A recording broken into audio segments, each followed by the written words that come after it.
est-ce que nous sommes toujours les acteurs de référence de la formation des opinions?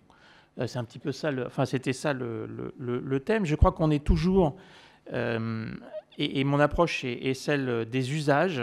J'ai rien inventé, bien évidemment. Macluhan le disait avant, le message c'est le média. Qu'est-ce qui se passe? Je pense qu'il faut concentrer l'attention moins sur ce que les médias font aux gens, mais beaucoup plus sur ce que font les gens des médias et des contenus.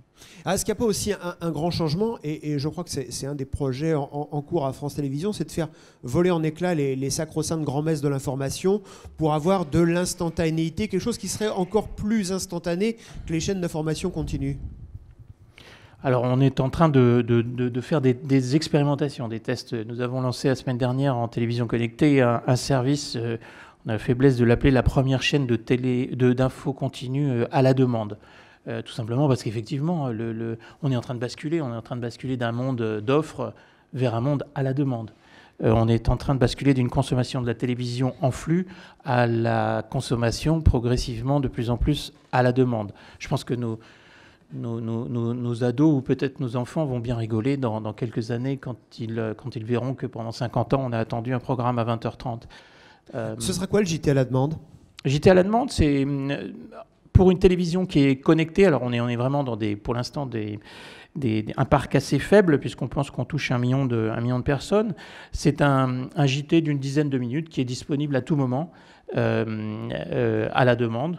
Dans la journée, qui se met à jour en fonction de manière hiérarchique, mais un petit peu automatique, mais hiérarchique quand même, en fonction des dernières nouvelles importantes mises en valeur par le site.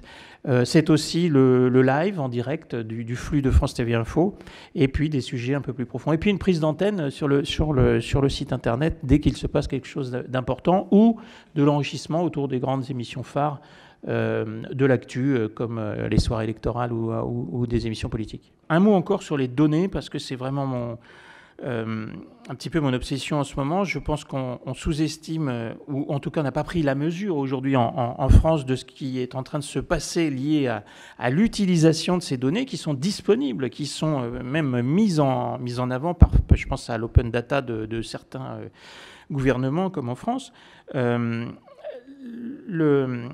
New York Times a aujourd'hui 50 personnes qui travaillent sur les données dans la rédaction, qui sont effectivement des spécialistes des stats, des développeurs, des graphistes, des types qui travaillent sur les algos et des journalistes.